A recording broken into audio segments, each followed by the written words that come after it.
Down करो, down करो, पूरे आ रहे भाई।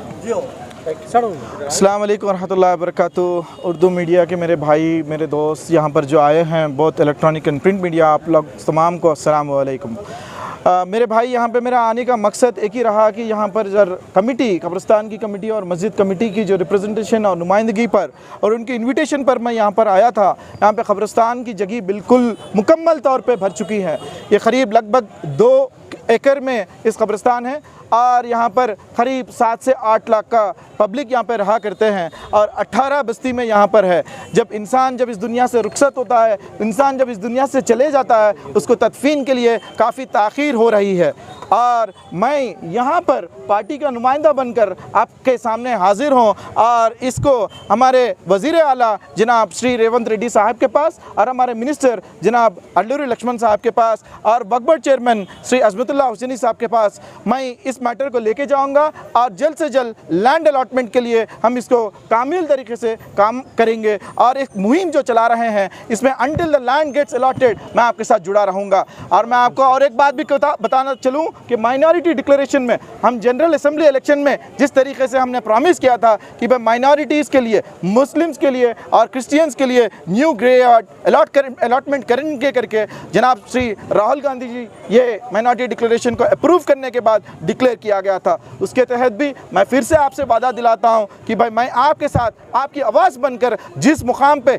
जहां पर यह आवाज़ को पहुंचाना है वहां से पहुंचाकर इमीडिएटली लैंड अलॉटमेंट के लिए मैं काम करूंगा। और फिर से मैं आपको एक रिक्वेस्ट कर रहा हूं कि यहाँ पे जितने भी मुसल्लियान हैं, हर कोई जो है ना मुत्तहिद रहिए, मुनज़्ज़म रहिए और जो है ना इस मुहिम में साथ दीजिए। इंशाअल्लाह करीम अल्लाह से मुझे उम्मीद है और यहाँ की हमारी हुकूमत से मुझे उम्मीद है कि बहुत जल्द लैंड अलॉटमेंट पर ग्रेवयार्ड हो जाएगा। सब एक छोटा सा सवाल है, ये अभी प्रेजेंट में जो जगह है कब्रिस्तान की, कितनी है वो जगह? ये अबाउट 2 एकर्स की ज़मीन है। ये कितने साल हुआ? 60 साल से। ये 60 ईयर से जनाब पी जनार्दन रेड्डी साहब जब जिस तरीके से यहाँ पे बस्तियाँ बसाए थे उस टाइम से यहाँ पर जब 15,000 की आबादी थी उस टाइम पे 2 एकड़ की ज़मीन थी। आज आबादी इतना बढ़ते जा रही है लेकिन हमारे कब्रिस्तान में जगह नहीं है, तो इसीलिए हम नया जगह चाह रहे हैं कि भाई नया जगह अलॉटमेंट करे। वो GHMC से रेवेन्यू डिपार्टमेंट से बात करके इसको नया ज़मीन अलॉट किया जाएगा। जगह है क्या आप लोग? बिल्कुल जगह है। पीली दरगाह के पास एक जगह बता रहे हैं, स्टेट गवर्नमेंट की भी जगह है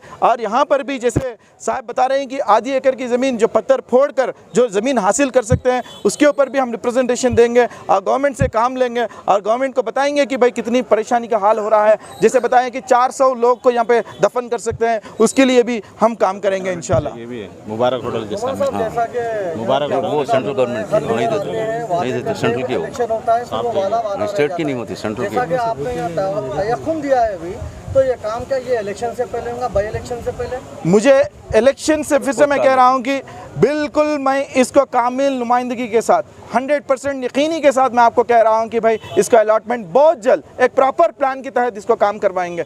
फिर से इसको इलेक्शन से मत जोड़िए। फिर ये एक सियासी मुद्दा नहीं है, हमारा हक है, हमारा जीने का हक है। जैसे हमारा कॉन्स्टिट्यूशन हमको राइट दे रहा है जीने का हक, और जिस तरीके से इस दुनिया से आप रुखसत होते हैं आपको जो है ना कॉन्स्टिट्यूशन कह रहा है कि भाई आप सुकून के साथ आपकी जो आखिरी सफ़र है उसको करना चाहिए। उसके लिए हम लड़ रहे हैं। इसको इलेक्शन का मुद्दा मत बनाइए। हम सिर्फ और सिर्फ यही कह रहे हैं कि भाई हम जो प्रॉमिस करें हैं उसको फुलफिल करने के लिए हम आगे आएंगे इंशाल्लाह।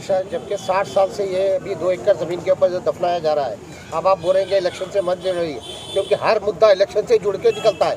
अब आने वाले दिनों में इलेक्शन है, फिर वही वादे होंगे, वही तस्वीरें होंगे, फिर तो उसके बारे में आप क्या कहेंगे? अमली तौर पे काम होगा इस बार, ना वादा होगा। फिर से मैं कह रहा हूँ कि आप पूरी यकीनी के साथ मैं कह रहा हूँ कि पूरी एतमाद के साथ मैं कह रहा हूँ जनाब श्री राहुल गांधी जी जो माइनॉरिटी डिक्लेरेशन में दिया है उसको देखते हुए मैं कह रहा हूँ मैं ज़रूर ये डिक्लेरेशन ये डेलीगेशन को यहाँ से ले जाकर मैं जहाँ जहाँ अप्रोप्रिएट फोरम में बताना है बताकर अलॉटमेंट दिलाने की पूरी जिम्मेदारी के साथ मैं इस बात को कह रहा हूँ। मैं आपको बहुत वही बात मेरा मशवरा है। अब ये कब्रिस्तान 60 साल से है, 2 एकड़ का है। अब जैसा बोले 1500-2000 आदमी थे पहले, आज 7-8 लाख रुपए 7-8 लाख आबादी है। लिहाजा इतने पार्टियां अब तक आए, खाली वादे करें, हमारे वोट लिए। हमको कोई चीज़ की ज़रूरत नहीं है। रोड बनाए तो सबके लिए बनाते, पानी दिए तो सबके लिए देते। हमारे बच्चों को कोई अच्छे स्कूलों में नहीं, कुछ नहीं, क्या नहीं, क्योंकि हमको पिछड़े तबकों के टाइप में रख दिए हिंदुस्तान के अंदर। आज़ादी में हम भी बहुत जुस्तजू करे, हम भी बहुत लगाए अपना, मगर कोई पार्टी हमारे साथ में इंसाफ नहीं करे। लिहाजा हमको यही चाहिए और कुछ नहीं चाहिए। हम मरने के बाद में ज़रा सुकून से सो जाएं। हमको 2 एकड़ ज़मीन चाहिए। अगर ये जो पार्टी देंगे हम उसकी तायद में पूरे 100% मुसलमान इस वक्त रहेंगे, ये एक भी नहीं हटेंगे। हमको ये चाहिए, बस हमारा बोलने का मतलब यही है।